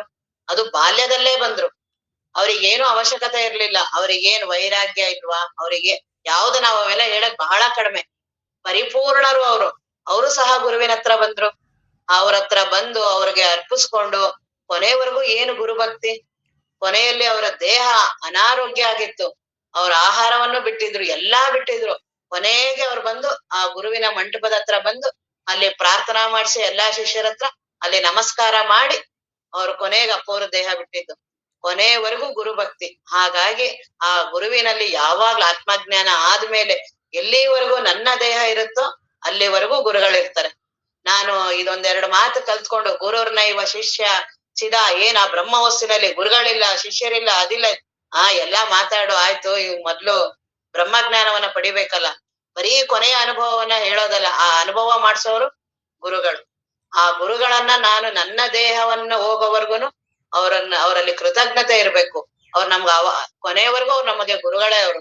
ಆ ರೀತಿ ಯಾರಿಗೆ ಗುರುಭಕ್ತಿ, ಗುರುಗಳಿಗೆ ಅರ್ಪಿಸ್ಕೊಳ್ತೀವೋ ಬ್ರಹ್ಮಜ್ಞಾನ ಬಹಳ ಸುಲಭ. ಅವ್ರ ಅಂತಾರೆ ಯಾಕಾಗೋದಿಲ್ಲ ಬ್ರಹ್ಮಜ್ಞಾನ? ಬಹಳ ಸುಲಭ. ಅವ್ರು ಅದನ್ನೇ ಇದನ್ನೇ ಹೇಳಿದ್ರಲ್ಲ, ಅರಸದೆ ಗುಣದೋಷವನ್ನು. ಬೇರೆ ತೀರ್ಥ ಆದ್ರೆ ಗುರುವಿನಲ್ಲಿ ನಿನ್ಗೆ ಅನಿಸ್ಬೇಕು, ಅವ್ರನ್ನ ಬಿಟ್ಟು ಬೇರೆ ತೀರ್ಥ ಇಲ್ಲ, ಬೇರೆ ಕ್ಷೇತ್ರಗಳಿಲ್ಲ, ಬೇರೆ ತೀರ್ಥವನಿಲ್ಲಿ, ಬೇರೆ ದೈವವನಿಲ್ಲಿ, ಬೇರೆ ಪುಣ್ಯವನಿಲ್ಲಿ ಬಯಸದೆ ನೀರೇ ಯೋಗೀಶ್ವರನಳು ಭಕ್ತರೆನಿಪರಿ. ಯಾರಿಗ್ ಭಕ್ತರು ನಾನು ಸರೆಂಡರ್ ಆಗ್ತೀನೋ ಮುಕ್ತಿ ಅನ್ನೋದು ಸೂರ್ಯಪ್ಪುದು, ತಾನೇ ಮುಕ್ತಿ ಅನ್ನೋದು ಬಂದ್ಬಿಡತ್ತೆ. ಏನೂ ಕಷ್ಟ ಪಡೋದ್ ಬೇಡ. ಹಾಗಾಗಿ ಆ ಗುರುವಿನಲ್ಲಿ ಯಾವಾಗಲೂ ಅತ್ಯಂತ ಶ್ರದ್ಧೆಯಿಂದ ಅವರನ್ನ ಸ್ಮರಣೆ ಮಾಡಿದ್ರೆ ಲೌಕಿಕ ಜೀವನವನ್ನೂ ಸರಿ ಮಾಡ್ತಾರೆ, ಅಧ್ಯಾತ್ಮವನ್ನೂ ಮಾಡ್ತಾರೆ. ಯಾವ ರೀತಿ ಮಾಡ್ತಾರೆ ಅಂತ ಏನೂ ವಿಚಾರ ಮಾಡ್ಬೇಡ, ಅವರಲ್ಲಿ ಶರಣಾಗು. ಅವ್ರಿಗೆ ಗೊತ್ತಿದೆ, ಅವರಿಗೆ ನಮ್ಗೆ ಯಾವ ರೀತಿ ಅದರಿಂದ ನಮ್ಮನ್ನ ಬಿಡಿಸ್ಬೇಕು ಅನ್ನೋದ ಗೊತ್ತಿದೆ. ಹಾಗಾಗಿ ಅವರೇ ಅದನ್ನ ನಮ್ಮನ್ನ ಪಾರ್ ಮಾಡ್ತಾರೆ. ಆ ರೀತಿ ಪಾರ್ ಮಾಡಿರುವಂತಹ ಗುರುಗಳಿಗೆ ಇಲ್ಲಿ ಆ ಶಿಷ್ಯ ಕೃತಜ್ಞತೆ ಹೇಳ್ತಿದ್ದಾರೆ. ಗುರುವಿಗೆ ನಾವು ನಮಸ್ಕಾರವನ್ನ ಬಿಟ್ಟು ಇನ್ನೇನ್ ಮಾಡಕ್ಕಾಗತ್ತೆ? ಬರೀ ಗುರುವಿನ ಧ್ಯಾನವನ್ನ ಮಾಡಿ ಆತ್ಮಜ್ಞಾನವನ್ನ ಪಡೆದಿದ್ದಾರೆ, ಗುರುಗಳ ಸೇವೆಯನ್ನ ಮಾಡಿ ಆತ್ಮಜ್ಞಾನವನ್ನ ಪಡೆದಿದ್ದಾರೆ. ಆ ಲಾಟು ಮಹಾರಾಜರದು ಬರೀ ಸೇವೆ ಮಾಡಿ, ಗುರುಗಳ ಸೇವೆಯಿಂದ ಬರೀ ಅವ್ರ ಗುರುಗಳ ರೂಮ್ ಅನ್ನ ಸ್ವಚ್ಛ ಮಾಡೋದು, ಅವ್ರು ಮಲಗಿರೋ ಜಾಗ ಸ್ವಚ್ಛ ಮಾಡೋದು, ಬೆಳಗ್ಗೆ ಎದ್ದ ತಕ್ಷಣನೇ ಅವ್ರಿಗೆ ಏನೇನ್ ಅವಶ್ಯಕತೆ ಇದೆ ನೀರಿಗೆ, ಅವ್ರಿಗೆ ಅದೆಲ್ಲ ನೀರ್ ಮಾಡ್, ಅವರಿಗೂ ಬಹಳ ಕಡಿಮೆ ಉಪಾಧಿಗಳು. ರಾಮಕೃಷ್ಣ ಪರಮಹಂಸರು ಎಲ್ಲಾ ಮಹಾತ್ಮರಿಗೂ ಹಾಗೆ, ನಮ್ಮ ಅಪ್ಪವ್ರಿಗೂ ಸಹ ಹಾಗೇನೆ. ನಮ್ಮ ಅಪ್ಪವ್ರ ಹತ್ರನೂ ಇರ್ಬೇಕು ಅಂದ್ರೆ ನಾವು ಹೊರಗಡೆಯಿಂದ ಮಾತಾಡ್ತಿದೀವಲ್ಲ, ಬಹಳ ಸುಲಭ ಅನ್ಸುತ್ತೆ. ಇವೆಲ್ಲಾ ಕೇಳ್ಬೇಕಾದ್ರೆ ಮಾಡ್ಬೇಕಾದ್ರೆ ಗುರುಭಕ್ತಿ ಬಹಳ ಸುಲಭ ಅನ್ಸುತ್ತೆ. ಅಲ್ಲಿದ್ದವ್ರಿಗೆ ನೋಡ್ಬೇಕು. ನಮ್ಮ ಅಪ್ಪವ್ರ ಹತ್ರ ಅವ್ರೆಲ್ಲಾರು ಬಂದ್ರಲ್ಲ, ಅವ್ರಿಗೆ ಹೇಗ್ ಅನಿಸ್ತು ಅವ್ರು ಗುರುಗಳು ಅಂತ, ಆ ರೀತಿ ಅನ್ನಿಸ್ಬೇಕು. ಅವ್ರನ್ನೇನು ಒಂದು ದಿನ ನೋಡಿಲ್ಲ, ಅವ್ರನ್ನ ಕೇಳಿರಲ್ಲ, ಬರೀ ಅಪ್ಪವ್ರದು ಒಂದು ಪ್ರವಚನವನ್ನ ಕೇಳ್ತಾನೆ ಅವ್ರ ಹತ್ರ ಹೋಗ್ಬೇಕು ಅಂತ ಎಲ್ಲಿ ನಿಂತಿದ್ರು ಅಲ್ಲಿಂದಾನೇ ಮನೆ ಬಿಟ್ಟು ಅಪ್ಪವ್ರ ಹತ್ರ ಬಂದಿದ್ದಾರೆ. ಆ ಅಮೃತಾನಂದ್ ಗುರುಗಳಾಗ್ಲಿ, ಹರ್ಷಾನಂದ್ ಗುರುಗಳಾಗ್ಲಿ, ಆತ್ಮಾರಾಮ್ ಗುರುಗಳಾಗ್ಲಿ, ಅವರೆಲ್ಲರೂನುವೆ ಯಾರು ಅವ್ರಿಗೆ ಹೇಳ್ಕೊಟ್ಟಿಲ್ಲ. ಇಷ್ಟೊಂದ್ ಏನ್ ಅವ್ರ ಶ್ರವಣ ಪ್ರವಚನ ಏನೂ ಕೇಳಿಲ್ಲ ಗುರುವಿನ ಬಗ್ಗೆ. ಹೇಗೆ ಅವ್ರಿಗೆ ಅನಿಸ್ತಲ್ಲ ಗುರುವಿನ ಹತ್ರ ಹೋಗ್ಬೇಕು ಅಂತ? ಯಾವ್ದು ಆ ರೀತಿ ಮಾಡಿದ್ದು? ಆ ಅಂತಃಕರಣದಲ್ಲಿ ಆ ರೀತಿ ಅನ್ನಿಸ್ತಲ್ಲ, ಅವರೇ ಸರ್ವಸ್ವ. ಏನ್ ಅಷ್ಟು ಸುಲಭನಾ? ಮನೆ ಬೇಡ, ದುಡ್ಡು ಬೇಡ, ಮಕ್ಕಳು ಬೇಡ, ಹೆಂಡತಿ ಬೇಡ, ಜಗತ್ತೇ ಬೇಡ ಅವರಿಗೆ, ಬರೀ ಗುರು ಒಬ್ರೇ ಬೇಕು. ಆ ರೀತಿ ಅನ್ನಿಸ್ಬೇಕಾದ್ರೆ ಮನಸ್ಸು ಎಷ್ಟು ಪಕ್ವ ಇರ್ಬೇಕು, ಎಷ್ಟು ಅದರದ್ದು ಪುಣ್ಯ ಇರ್ಬೇಕು ಆ ಮನಸ್ಸಿಗೆ. ಬರೀ ಈಗ್ಲೂ ಇವ್ರಿದ್ರಲ್ಲ ಈಗ ಈಶ ಪ್ರಸಾದ್ ಅವರು ಯಾರು, ಅವ್ರುನು ಸಹ ಅಷ್ಟೇನೆ. ಅವರ ಸ್ನೇಹಿತರ ಜೊತೆ ಬಂದ್ ಪ್ರವಚನ ಕೇಳಕ್ ಬಂದಿದ್ದಾರೆ. 7ನೇ ಕ್ಲಾಸ್, ಎಲ್ಲಾರು ಚಿಕ್ಕವರೇ ಬಂದಿರೋದು. 7ನೇ ಕ್ಲಾಸಿಗೋ ಏನೋ ಇದ್ದಾರೆ, ಎಲ್ಲಾ ಸ್ನೇಹಿತರ ಜೊತೆ ಸೈಕಲ್ ಅಲ್ಲಿ ಪ್ರವಚನ ಅಪ್ಪವ್ರದ್ದು ಕೇಳಕ್ ಬಂದಿದ್ದಾರೆ. ಅಪ್ಪವ್ರದ್ದು ಒಂದು ಮಾತು ಕೇಳಿ ಆ ಸೈಕಲ್ಲು ಇದು ಸ್ನೇಹಿತರನ್ನ ಎಲ್ಲಾ ಬಿಟ್ಟು ಅಪ್ಪವ್ರಿಂದ ಬಂದಿದ್ದಾರೆ ಅಳ್ತ. ನಾನಿನ್ ಹೋಗಲ್ಲ ವಾಪಸ್ ಊರಿಗೆ ಅಂತ. ಹೋಗಿಲ್ಲ ಅವ್ರು. ಅವ್ರಾಗ್ಲಿ ಅಮೃತಾನಂದ್ ಗುರುಗಳಿಗೆ ಅಪ್ಪವ್ರ ಬಗ್ಗೆ ಗೊತ್ತಿಲ್ಲ, ಅವ್ರನ್ನ ನೋಡಿಲ್ಲ ಅವರು. ಬರೀ ಅವ್ರ ಊರಲ್ಲಿ ಇನ್ನೊಬ್ರು ಗುರುಗಳು, ಅವ್ರ ಹೆಸರು ಇದೆ ಮಹೇಶಾನಂದ್ ಗುರುಗಳು, ಅವ್ರು ಅಲ್ಲಿ ಬಂದು ಅಪ್ಪವ್ರ ಬಗ್ಗೆ ಎಲ್ಲ ಹೇಳ್ತಿದ್ರಂತೆ. ಈ ತರ ಅಪ್ಪವ್ರು ಇದಾರೆ, ಬಹಳ ಶ್ರೇಷ್ಠ ಗುರುಗಳು, ಅವ್ರ ಪ್ರವಚನ ಕೇಳು, ಈ ರೀತಿ ಮಾಡು ಅಂತ ಅವ್ರ ಊರ್ಗ್ ಹೋಗಿ ಎಲ್ಲಾ ಹೇಳ್ತಿದ್ರಂತೆ. ಅದನ್ನ ಕೇಳಿ ಕೇಳಿ ಅಪ್ಪವ್ರ ಮೇಲೆ ಭಕ್ತಿ ಬಂದಿದೆ. ಒಂದು ದಿನ, ಒಂದು ತಿಂಗಳೇನೋ ಆಗಿತ್ತು, ಒಂದ್ ವರ್ಷದೊಳಗಡೆನೋ ಅಪ್ಪವ್ರು ಅವ್ರ ಊರಿಗೆ ಹೋಗಿದ್ದಾರೆ. ಅಲ್ಲಿ ಆಗ ಅಪ್ಪವ್ರನ್ನ ನೋಡಿದಷ್ಟೇ. ಬಿಟ್ಟೇ ಬಿಟ್ರು ಮನೇನ. ಬಿಟ್ಟು ಗುರುಗಳ ಹತ್ರ ಬಂದ್ರುನು ತಿರ್ಗಾ ಅಪ್ಪವ್ರು ಫಸ್ಟ್ ಬಂದ ತಕ್ಷಣನೇ ಯಾರು ಏನು ಯಾಕ್ ಬಂದಿರೋದು ಎಲ್ಲಾ ಕೇಳ್ತಾರಂತ ಅಪ್ಪವ್ರು. ಏನ್ ಉದ್ದೇಶ, ಯಾಕ್ ಬಂದಿದ್ದು ಅಂತೆಲ್ಲ. ಇಲ್ಲ ನಾನ್ ನಿಮ್ಮನ್ ಬಿಟ್ಟು ಇನ್ನು ಹೋಗೋದಿಲ್ಲ ಅಂತ. ಅವ್ರ ಅಪ್ಪ ಅಮ್ಮ ತಿರ್ಗಾ ಬಂದ್ ಎಲ್ಲಾರ್ ಮನೆ ಅಪ್ಪ ಅಮ್ಮದಿರನ್ನ ಬಂದು ತಿರ್ಗಾ ಇಲ್ಲ ನಾನ್ ಅಲ್ಲೇ ಮಾಡ್ತೀವಿ, ಅಲ್ಲೇ ಕರ್ಕೊಂಡ್ ಹೋಗ್ತೀವಿ ಅಂತ. ಅವ್ರು ಹೋಗ್ಲಿಲ್ಲ. ಅವರೆಲ್ಲ ಯಾಕಾಗ ಅನಿಸ್ತು? ತಂದೆ ತಾಯಿಗಳಿಗಿಂತನೂ ಅವ್ರು ದೊಡ್ಡವರು ಅನಿಸ್ತಾರಲ್ಲ, ಅದ್ ಅನ್ನಿಸ್ಬೇಕಾದ್ರೆ ಅವ್ರ ಮನಸ್ಸು ಎಂತ ನಿಷ್ಕಾಮ ಕರ್ಮ ಇರ್ಬೇಕು, ಎಂತ ಕೋಟಿ ಜನ್ಮದ ಪುಣ್ಯ ಇರ್ಬೇಕು. ನಾವೆಲ್ಲಾ ನಮ್ ಮನೆಯವ್ರನ್ನೆಲ್ಲಾ ಸರಿ ಮಾಡ್ಕೊಂಡು ಅವ್ರನ್ನೂ ಜೊತೆ ಕರ್ಕೊಂಡು ಗುರುಗಳ ದರ್ಶನಕ್ಕೆ ಹೋಗ್ತೀವಿ ನಾವು. ಅವ್ರನ್ನ ಎಲ್ಲೂ ಬಿಡಲ್ಲ ನಾವು. ಗುರುಗಳ ಹತ್ರ ಹೋಗ್ಬೇಕಾದ್ರೂ ಅಷ್ಟೇ, ದೇವ್ರ ಹತ್ರ ಹೋಗ್ಬೇಕಾದ್ರೂ ಅಷ್ಟೇ, ಹೆಂಡತಿ ಮಕ್ಳು ಸಮೇತನೆ. ಯಾಕಂದ್ರೆ ಒಳಗಡೆ ಪೂರ್ತಿ ಅವರೇ ತುಂಬಿದ್ದಾರೆ. ಅವ್ರಿಲ್ಲ ಅಂದ್ರೆ ಇರಕ್ಕಾಗಲ್ಲ ಅಂತ ಅನ್ಸುತ್ತೆ. ಅವ್ರಿಗೆಲ್ಲ ಅನ್ನಿಸ್ತಲ್ಲ ಹೇಗೆ? ಮನೆ ಬೇಡ ಅನ್ನೋದು ಏನ್ ಸಾಮಾನ್ಯನಾ? ಅದು ನಮಗ್ ಕಲ್ಪನೆನೇ ಮಾಡಕ್ ಬರೋದಿಲ್ಲ. ಮನೆ ಬೇಡ, ದುಡ್ಡು ಬೇಡ, ಹೆಂಡತಿ ಬೇಡ, ಮಕ್ಳು ಬೇಡ, ಏನೂ ಬೇಡ, ಗುರು ಒಬ್ರೇ ಸಾಕು. ಗುರುಗಳಂದ್ರೆ ದೇವ್ರು. ಯಾರಿಗೆ ದೇವ್ರು ಅಂತ ಅನ್ಸಿರುತ್ತೋ ಅವ್ರಿಗೆ ಆ ರೀತಿ ಮನಸ್ಸು ದೃಢ ಬರುತ್ತೆ. ಇಲ್ಲ ಅಂದ್ರೆ ಹೆಂಗಾಗತ್ತದು? ನಮ್ಗ್ ಇದನ್ನೂ ಬೇಕು ಅದನ್ನೂ ಬೇಕು. ಹೌದು, ಇದು ನಿಧಾನಕ್ಕಾಗತ್ತೆ. ಆಗೋದೇ ಇಲ್ಲ. ಅಲ್ಲ, ಗುರುಗಳೇ ಸರಿ ಮಾಡ್ತಾರ ಅದನ್ನ. ಸಂಸಾರದ ನಮ್ಗೇನ್ ವಿಪರೀತ ಇರುತ್ತೋ ಗುರುಗಳು ಅದನ್ನ ಸತ್ಸಂಗ ಇದು ಅವರೇ ಅದನ್ನ ಸರಿ ಮಾಡ್ತಾರೆ. ಹಾಗಾಗಿ ಆ ಗುರುವಿನಲ್ಲೇ ನಾವು ಬೇಡ್ಕೊಂಡು ಅವರನ್ನೇ ನಾವು ಸ್ಮರಣೆ ಮಾಡಿದ್ರೆ ಆತ್ಮಜ್ಞಾನ ಬಹಳ ಸುಲಭ, ಸಂಸಾರ ಬಹಳ ಕಷ್ಟ. ಬಹಳ ಚೆನ್ನಾಗಿದೆ ಅನ್ನಂಗ್ ಅನಿಸ್ತಿರತ್ತೆ. ಎಲ್ಲಿವರೆಗೂ? ನನ್ ಇಷ್ಟದಂಗ ಅವ್ರೆಲ್ಲಾ ಕೇಳ್ತಿದ್ರೆ, ನನ್ನ ಇಷ್ಟದಂಗೆ ಎಲ್ಲಾ ನಡೀತಿದ್ರೆ, ನನ್ನ ಇಷ್ಟದಂಗ್ ದುಡ್ಡಿದ್ರೆ, ನನ್ನ ಇಷ್ಟದಂಗೆ ಹೆಂಡ್ತಿಗ್ ಮಾತು ಮಕ್ಳು ಮಾತು ಎಲ್ಲಾ ಕೇಳ್ತಿದ್ದಂಗ ಅನಿಸ್ತಿರತ್ತೆ. ಆಗ್ಲೂ ಅವ್ರು ಕೇಳ್ತಿರಲ್ಲ. ಅದು ನಮ್ ಎದುರ್ಗ ಹಂಗ ಅನಿಸ್ತಿರತ್, ನಮಗ್ ಹಂಗ್ ಭ್ರಮೆ ಬಂದಿರತ್ತೆ. ಎಲ್ಲಾ ನನ್ನಿಂದ ನಡೀತಿದೆ. ಅದ್ರಲ್ಲಿ ಒಂದು ಸ್ವಲ್ಪ ವ್ಯತ್ಯಾಸ ಆಯ್ತು, ಬಹಳ ದುಃಖಿ ಆಗ್ತೀನಿ ನಾನು. ಹೆಂಡತಿ ಒಂಚೂರು ಕೇಳಲಿಲ್ಲ, ಮಕ್ಳು ಕೇಳಲಿಲ್ಲ, ದುಡ್ಡು ಆಗ್ಲಿಲ್ಲ, ಯಾವ್ದಾದ್ರ ಮೇಲೆ ನನ್ ಮನಸ್ಸೆಲ್ಲ ಇದೆಯಲ್ಲ, ಅದ್ರಲ್ಲಿ ಸ್ವಲ್ಪ ವ್ಯತ್ಯಾಸ ಆಯ್ತು, ಬಹಳ ದುಃಖಿ. ಯಾವ ಶ್ರವಣ ಯಾವ್ದು, ಮನನ ಯಾವ್ದು, ಯಾವುದೂ ಬರೋದಿಲ್ಲ. ಹಾಗಾಗಿ ಬದುಕು ಸ್ವಲ್ಪ ನನಗೆ ಚೆನ್ನಾಗಾಗ್ಬೇಕು ಅಂದ್ರೆ ಗುರುಭಕ್ತಿಯಿಂದ. ನಿತ್ಯಾನಂದ್ರ ಹತ್ರ ಮುಕ್ತಾನಂದ್ರು ಅಂತ ಇದ್ರು. ಅವ್ರು ಬರೀ ಗುರುವಿನ ಧ್ಯಾನ ಮಾಡಿ ಆತ್ಮಜ್ಞಾನವನ್ನ ಪಡೆದು, ಅವ್ರು ಇನ್ನೇನು ಸಾಧನೆ ಇಲ್ಲ. ಅವರು ಮುಕ್ತಾನಂದರಿಗೆ ಆತ್ಮಜ್ಞಾನವನ್ನ ಪಡಿಬೇಕು ಅಂತ ಅವರು ಸಿದ್ಧಾರೂಢರ ಹತ್ರನೂ ಬಂದ್ರಂತವ್ರು. ಸಿದ್ಧಾರೂಢ ಎಲ್ಲೆಲ್ಲಿ ಮಹಾತ್ಮರಿದ್ರು ಎಲ್ಲಾ ಕಡೆನುವೆ ಅಲ್ಲಿ ಹೋಗೋದು, ಆ ಗುರುಗಳ ಹತ್ರ ಹೋಗೋದು, ನಾನು ಆತ್ಮಜ್ಞಾನವನ್ನ ಪಡಿಬೇಕು, ಅದು ನಿಮ್ಮಿಂದ ಆಗತ್ತೆ ಅನ್ನಂಗಿದ್ರೆ ನನ್ನನ್ನ ಇಲ್ಲಿ ಏನಾರು ಒಂದು ಸೂಚನೆಯನ್ನ ಕೊಡಿ, ಏನಾರು ಒಂದು ಸಾಧನೆಯನ್ನ ಕೊಡಿ. ನೀವು ನನ್ಗೆ ಆತ್ಮಜ್ಞಾನ ಮಾಡಲ್ಲ ಅಂದ್ರೆ ನನ್ನನ್ನು ಇಲ್ಲಿಂದ ಕಳಿಸ್ಬಿಡಿ. ಈ ರೀತಿ ಅವ್ರ ಮನಸ್ಸಲ್ಲಿ ದೃಢ ನಿಶ್ಚಯ ಮಾಡಿ ಎಲ್ಲಾ ಗುರುಗಳ ಹತ್ರನೂ ಹೋಗ್ತಾರೆ. ಎಲ್ಲೋ ಅವ್ರಿಗೆ ಇದು ಆಗಲ್ಲ ಆಗಲ್ಲ ಅಂತ ಅನ್ಸುತ್ತೆ. ಇಲ್ಲಿ ನನ್ಗೆ ಆತ್ಮಜ್ಞಾನ ಆಗೋದಿಲ್ಲ, ಇಲ್ಲಿ ನನ್ಗೆ ಆತ್ಮಜ್ಞಾನ ಆಗೋದಿಲ್ಲ. ಕೊನೆಗೆ ಅವರು ವಜ್ರೇಶ್ವರಿ ನಿತ್ಯಾನಂದ್ರು ಅವ್ರ ಹತ್ರ ಬರ್ತಾರೆ. ಅಲ್ಲಿ ಅವರು ಕೇರಳದವ್ರು, ಮಲಯಾಳಿ, ಅವ್ರಿಗೆ ಕನ್ನಡ ಬರೋದಿಲ್ಲ. ಇವರು ನಿತ್ಯಾನಂದ್ರು ಅಲ್ಲೂ ಅದೇ ರೀತಿನೇ ಹೋಗಿ ಕುತ್ಕೊಳ್ತಾರೆ. ಅವ್ರಿಗೆ ತುಂಬಾ ಮಾತೇ ಕಡಿಮೆ ಆಡ್ತಿರ್ತಾರೆ ಅವರು. ನಿತ್ಯಾನಂದ್ರು ಅವ್ರ ಅವಧೂತ ಅವಸ್ಥೆ ಅವರಿಗೆ. ಹೊರಗಡೆ ಪ್ರಜ್ಞೆ ಬಹಳ ಕಡಿಮೆ, ಒಂದೇ ಒಂದು ಕೌಪೀನ ಇರುತ್ತವ್ರು. ಅವ್ರು ಬಹಳ ಮಾತು ಕಡಿಮೆ. ಎಲ್ಲಾರು ಬಂದು ಅವ್ರ ದರ್ಶನ ಮಾಡ್ಕೊಂಡು ಹೋಗೋದು, ಜನಗಳು ಪ್ರತಿದಿನ ಬರೋದು ಹೋಗೋದು ಎಲ್ಲಾ ಮಾಡ್ತಿರ್ತಾರೆ. ಇವ್ರು ಮಾತ್ರ ಅಲ್ಲಿ ಒಂದ್ ಕಡೆ ದೂರದಲ್ಲಿ ಕುತ್ಕೊಂಡು ಆ ಗುರುಗಳನ್ನ ಬರೀ ಮನಸ್ಸಲ್ಲಿ ಅದೇ ಅನ್ನೋದು, ನೀವು ನನ್ನ ನಿಜವಾಗ್ಲೂ ನೀವೇ ನನ್ನ ಗುರುಗಳಾಗಿದ್ರೆ ನೀವು ನನಗೆ ಆತ್ಮಜ್ಞಾನವನ್ನ ಉಂಟು ಮಾಡೋ ಹಾಗಿದ್ರೆ ನನಗೆ ಏನಾದ್ರು ಒಂದು ಸೂಚನೆ ಕೊಡಿ, ಇಲ್ಲ ಅಂದ್ರೆ ನನ್ನನ್ನು ಇಲ್ಲಿಂದ ಕಳಿಸ್ಬಿಡಿ. ಈ ರೀತಿಯಾಗಿ ಪ್ರಾರ್ಥನೆ ಮಾಡ್ಕೊಂಡು ಬರೀ ಅದನ್ನೇ ಅವ್ರನ್ನೇ ನೋಡ್ತಾ ಕೂತಿರ್ತಾರೆ. ಆ ನಿತ್ಯಾನಂದ್ರನೇ ಅವ್ರು ಇವ್ರ ಕಡೆ ಏನೂ ಲಕ್ಷ್ಯ ಕೊಟ್ಟಿರಲ್ಲ. ಇವರೆಲ್ಲಾ ತುಂಬಾ ಜನ ಬರೋರು, ಭಕ್ತರು ಬರೋರು ಹೋಗೋರು ಬೆಳಗಿಂದ ರಾತ್ರಿವರೆಗೂ ಈ ರೀತಿ 3 ದಿನ ಅಲ್ಲೇ ಕುತ್ಕೊಳ್ತಾರೆ ಅವ್ರು ಮುಕ್ತಾನಂದ್ರು. ನನಗೇನಾದ್ರು ಒಂದು ಸೂಚನೆ ಸಿಗ್ಬೋದು, ಇವರೇ ನನ್ನ ಗುರುಗಳು ಅಂತ ಈ ರೀತಿ ಅದನ್ನ ಮನಸ್ಸಲ್ಲೇ ಅದನ್ನೇ ಪ್ರಾರ್ಥನೆ ಮಾಡ್ತಾ ಇರ್ತಾರೆ. ಕೊನೆಗೆ ಒಂದು ದಿನ ಯಾರೋ ಒಬ್ರು ಶೆಟ್ರು ಆ ಜ್ಞಾನ ಸಿಂಧು ಅನ್ನುವ ಗ್ರಂಥ, ಆ ಜ್ಞಾನ ಸಿಂಧು ಅನ್ನೋ ಗ್ರಂಥ ಗೃಹಸ್ಥರು ಮನೇಲಿ ಇಡಬಾರ್ದು ಅಂತ ಆಗಿರುತ್ತೆ. ಅದು ನೀಲಿ ಹೊತ್ತಿಗೆ ಗ್ರಂಥ, ಅಂದ್ರೆ ನೀಲಿ ಕವರ್ ಇರುತ್ತೆ ಆ ಗ್ರಂಥಕ್ಕೆ.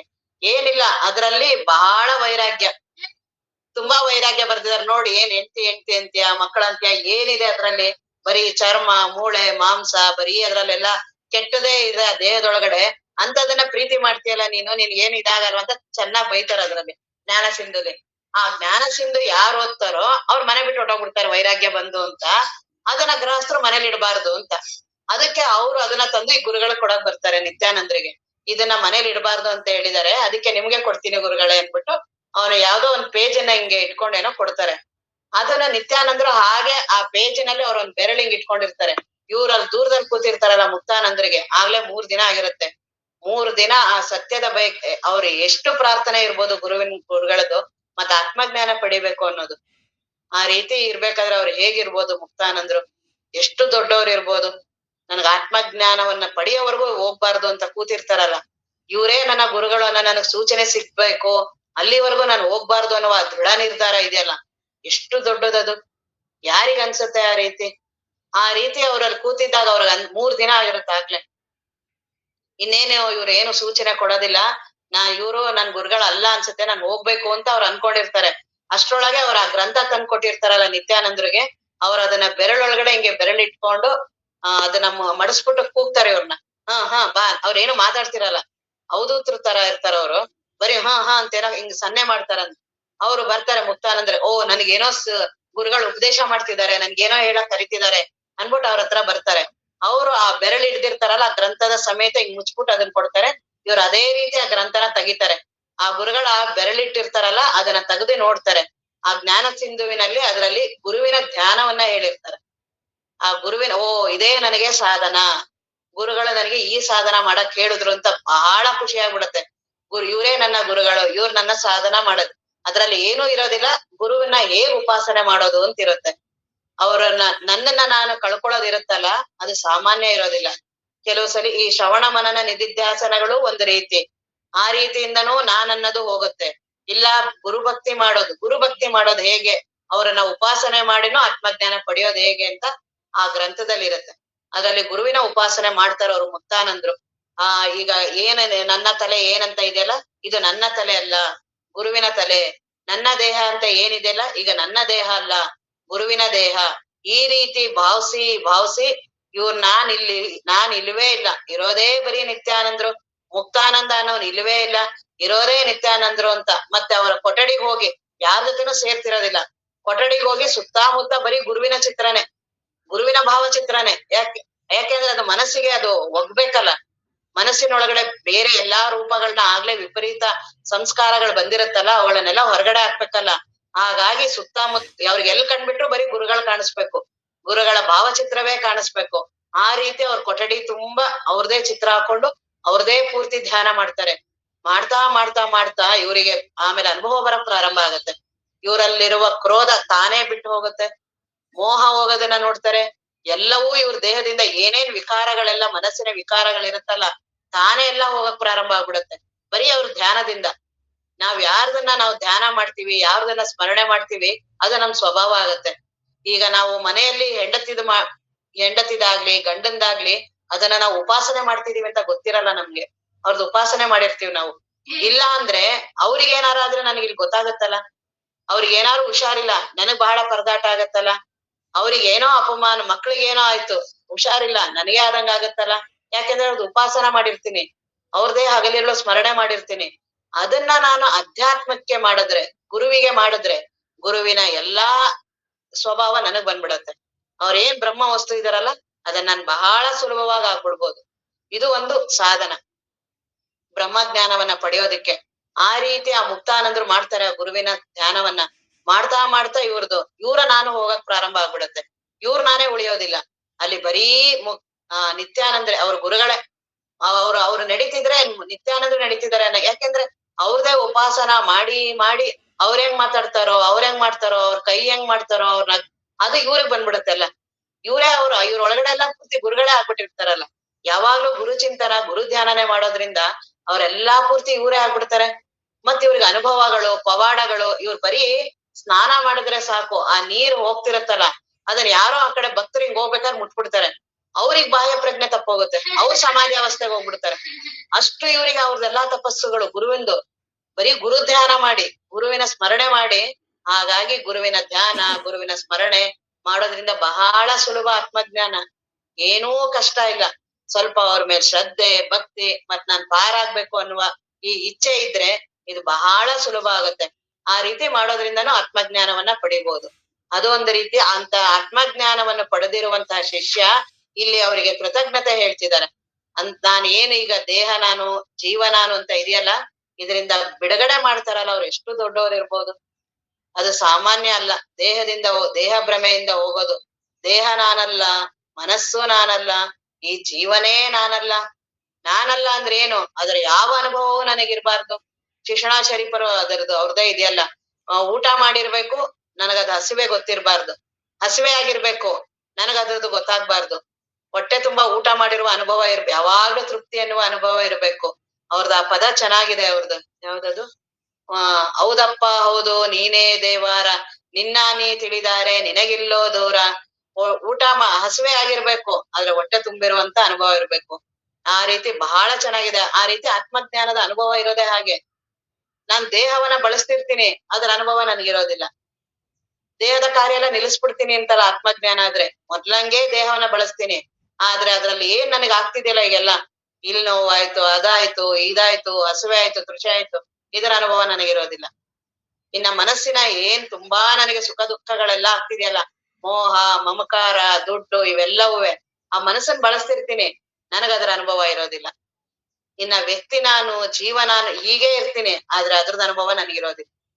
ಎಲ್ಲೋ ಎಲ್ಲಿ ಮಗು ಇರುತ್ತಲ್ಲ ಆ ರೀತಿ ಮಗು ಎಲ್ಲವನ್ನೂ ಮಾಡ್ತಿರತ್ತೆ ಅಳತ್ತೆ ನಗತ್ತೆ ಎಲ್ಲವೂ ಮಾಡ್ತಿರತ್ತೆ ಒಳಗಡೆ ಅದೇನೂ ಅನುಭವಿಸ್ತಿರೋದಿಲ್ಲ. ಆ ರೀತಿ ಆತ್ಮಜ್ಞಾನವನ್ನ ಮಾಡಿರುವಂತಹ ಆ ಗುರುಗಳಿಗೆ ನಾವ್ ಏನ್ ಅರ್ಪಿಸ್ಬೋದು. ನಾವು ಬರೀ ಅವರಿಗೆ ನಮಸ್ಕಾರವನ್ನು ಮಾಡ್ಬೋದು. ಒಂದನ್ ಬಿಟ್ಟು ಇನ್ನೇನೂ ಗುರುವಿಗೆ ನಾವು ಕೊಡೋದಕ್ಕಾಗೋದಿಲ್ಲ. ಅದನ್ನ ಇಲ್ಲಿ ಹೇಳ್ತಿದ್ದಾರೆ ಶ್ರೀ ಗುರುವೆ ಶರಣು ಶಿವಯೋಗ ಸಂಪದವೆನಗೆ. ಆ ಸಂಪತ್ತದು ಆತ್ಮಜ್ಞಾನ ಅನ್ನೋದು ಒಂದು ದೊಡ್ಡ ಸಂಪತ್ತು. ಜಗತ್ತಿನಲ್ಲಿ ಅದೊಂದೇ ಶ್ರೇಷ್ಠವಾದುದು. ಆ ಸಂಪತ್ತನ್ನು ಉಂಟು ಮಾಡಿದ ನಿಜವಿರಾಗಿ ಜನವಂದ್ಯ ಅಂತ ಗುರುಗಳಾದ ನಿಮಗೆ ನಾನು ಶರಣು ಒಂದನ್ನ ಹೇಳ್ಬೋದು. ಮತ್ತೆ ನೀವು ನನಗೆ ಏನೇನ್ ಮಾಡಿದ್ರಿ ಅದನ್ನ ಹೇಳ್ತಾ ಹೋಗ್ತಿದ್ದಾರೆ. ನೀವು ನನಗೆ ಏನೇನ್ ಮಾಡಿದ್ರಿ ಮೊದ್ಲು ನಾನು ಏನೇನ್ ಅನ್ಕೊಂಡಿದ್ದೆ ಈ ಚಿದಾಭಾಸ ದೇಹ ನಾನು ಜೀವ ನಾನು ಕರ್ತ ನಾನು ಹೆಣ್ಣು ನಾನು ಗಂಡು ನಾನು ಅನ್ಕೊಂಡಿದ್ನಲ್ಲ ಇದ್ಯಾವುದೂ ನೀನಲ್ಲ ನೀನಿರೋದೇ ಬ್ರಹ್ಮ ವಸ್ತು ಅಂತ ನೀವು ನನಗೆ ತಿಳಿಸ್ಕೊಟ್ರಿ. ಅದೇ ಮುಂದಿನ ಸೂತ್ರ. ಹೊರಗಣ ಘಟಾದಿ ವಿಷಯವನ್ನು ಫಲರೂಪದಿಂ ಅರಿವು ಆಶ್ರಯಿಸಿದ ಚಿದಾಭಾಸದ ಕುರುಹು ವಿಡಿದ ಅಂತಲ್ಲಿ ಸತ್ಯ ಸಂವಿತ್ತೆನಿಸಿ ಮೆರೆವ ಪರತತ್ವವದು ನೀನೆಂದು ಪೇಳ್ದ. ಇವೆಲ್ಲ ಏನ್ ನೀನು ಅಂತೆಲ್ಲ ಭಾವಿಸಿದ್ಯಲ್ಲ ಇದ್ಯಾವುದೂ ನೀನಲ್ಲ ನೀನಿರೋದೇ ಆ ಬ್ರಹ್ಮ ವಸ್ತು ನೀನು ಅಂತ ಆ ಗುರು ನೀವು ನನಗೆ ತಿಳಿಸ್ಕೊಟ್ರಿ ಅಂತ ನಿಮಗೆ ಶರಣು ನಾನು. ಇನ್ನ ಮುಂದೊಂದನ್ನ ನಾಳೆ ನೋಡೋಣ. ಓಂ ಪೂರ್ಣಮದ ಪೂರ್ಣಮಿದಂ ಪೂರ್ಣಾತ್ ಪೂರ್ಣಮುದಚ್ಯತೆ ಪೂರ್ಣಸ್ಯ ಪೂರ್ಣಮಾದಾಯ ಪೂರ್ಣಮೇವಾವಶಿಷ್ಯತೆ. ಓಂ